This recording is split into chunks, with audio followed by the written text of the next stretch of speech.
नमस्कार दोस्तों। आज की शुरुआत मैं कवि दुष्यंत की कुछ पंक्तियों से करना चाहता हूं।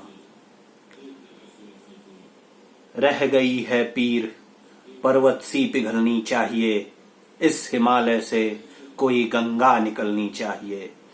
कि सिर्फ हंगामा खड़ा करना मेरा मकसद नहीं, मेरी कोशिश है कि ये सूरत बदलनी चाहिए।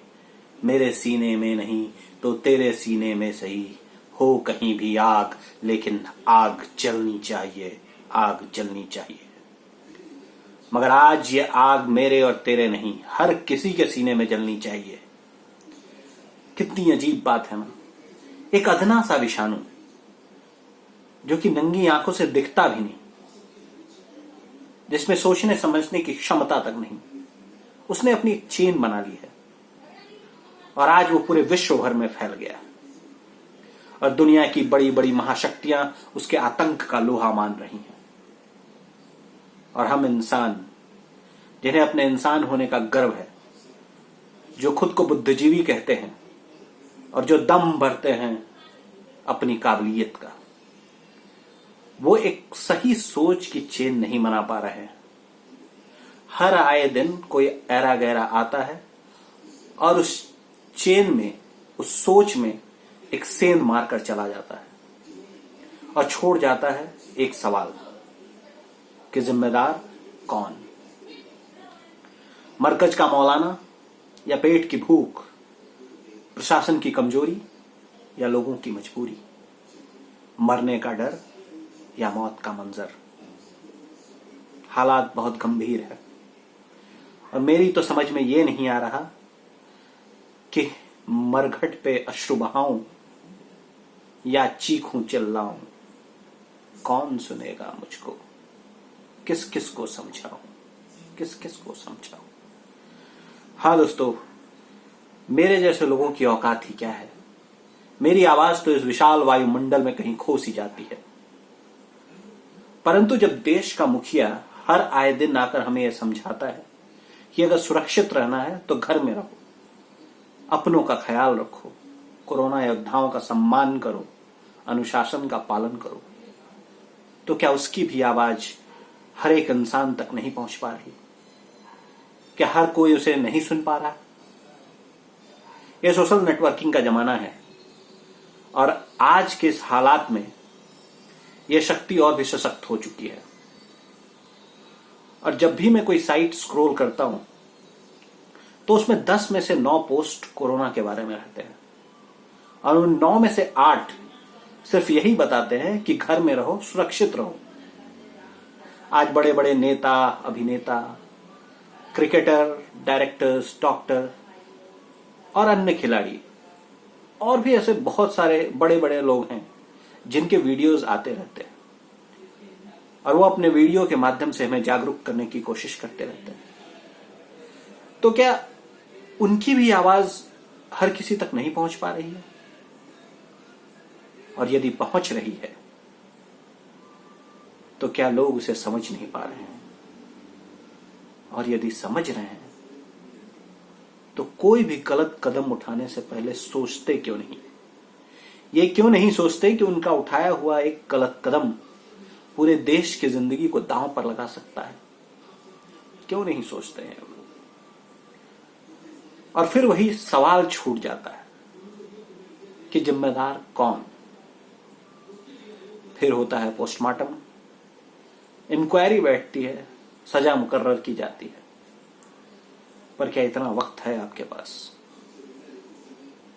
यदि आपको लगता है कि हां है, तो आपकी जानकारी के लिए आपको याद दिला दूं कि इतनी बड़ी पृथ्वी अपनी धुरी पर 24 घंटे में एक बार घूम जाती है। और जरा एक बार दुनिया की तरफ नजरें उठाकर देखिए, आपका यह भ्रम दूर हो जाएगा।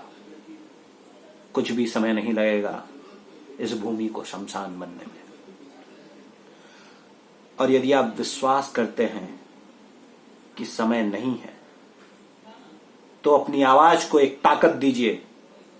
वो ताकत कि ये देश के हर एक इंसान तक पहुंच सके और हर एक नागरिक यह निर्णय कर सके कि क्या सही है, क्या गलत है और क्या देश के हित में है। मैं जानता हूं कि यह काम इतना आसान नहीं। इसमें कई तरह की बाधाएं आएंगी, कई तरह के लोग आपके सामने बाधा बनकर खड़े हो जाएंगे। अब इसमें से कुछ लोग तो ऐसे हैं जो कि उत्सुकतावश घूमने निकल पड़ते हैं। क्या हो रहा है सड़कों पर, कैसी आएगी खाली सड़कों पर सेल्फी, कहां कहां पुलिस है, कहां कहां नहीं है, बस इसी कौतूहल में घूमते रहते हैं। ऐसे लोगों का प्रशासन पूरा ख्याल रख रही है, उसकी चिंता न करें। अब एक दूसरे तरह के लोग हैं जो मारने पर उतारू हैं, जिनके लिए लोगों की जिंदगी का मोल नहीं है, सर पर एक पागलपन सा सवार है। हम प्रार्थना कर करके थक गए, बट वो नहीं सुन रहे। तो उनके लिए बस इतना ही कहूंगा कि याचना का समय खत्म हो गया और यातना का समय शुरू हो चुका है। अब एक तीसरे तरह के भी लोग हैं, और ये वो लोग हैं दोस्तों जो कि बिना किसी कोरोना के संक्रमण के रोज रोज मौत से संघर्ष कर रहे हैं। ये रोज अपने भूख की लड़ाई लड़ते हैं। कभी 2 वक्त की रोटी मिल जाती है तो जीत जाते हैं, और कभी भूखे ही सो जाते हैं। ऐसे लोगों को तोड़ना बड़ा ही आसान है, बहुत कम प्रयास लगता है इन्हें तोड़ने में, और फिर कुछ मतलब परस्त लोग इनका इस्तेमाल करते हैं, किसी भी दिशा में उन्हें मोड़ देते हैं, दिशाहीन कर देते हैं। तो हमें ऐसे लोगों को अपने साथ लाना बहुत जरूरी है, और इसीलिए मैं चाहता हूं कि आपकी आवाज सरकार की हर एक इकाई तक पहुंचे, प्रशासन के कानों में गूंजे, ताकि ऐसे लोगों को नजरअंदाज नहीं किया जा सके, उनकी समस्याओं का हल निकाला जा सके, उन्हें 2 वक्त की रोटी दिलाई जा सके। और हां, ऐसे लोग कहीं जन्नत में नहीं घूम रहे हैं, कहीं कब्रिस्तानों में नहीं टहल रहे। ऐसे लोग आपके आसपास भी हैं, सिर्फ नजरें घुमाकर देखिए, ये नजर आएंगे, बस इन्हें नजरअंदाज मत कीजिए। दोस्तों, मुझे इस बात का कतई संदेह नहीं कि इस युद्ध का परिणाम क्या होगा। मैं जानता हूं कि हम जीतेंगे, लेकिन डर सिर्फ इस बात का है कि कहीं यह लड़ाई लंबी न चल जाए, क्योंकि युद्ध जितना ही लंबा होता है, आहुतियां उतनी ही ज्यादा होती हैं, और लाशों के ढेर पर तिरंगा फहरा तो देंगे, पर एक दुख रह जाएगा। इसलिए यदि चाहते हैं कि ऐसा न हो, तो अपनी आवाज को बल दीजिए, इसे प्रखर बनाइए, हर किसी के कानों तक पहुंचाइए। और इसलिए मैं भी ईश्वर से यही प्रार्थना करता हूं कि मुझे इनाम न दो, मुझे इनाम न दो, निज राष्ट्र के लिए लड़ सकूं वो सम्मान दे दो, मुझे हथियार ना दो हौसला मुझे और दिल में एक तूफान दे दो हौसला मुझे और दिल में एक तूफान दे दो, मुझे हुंकार दो, मुझे ललकार दो, जय का मुझे अभिमान दे दो।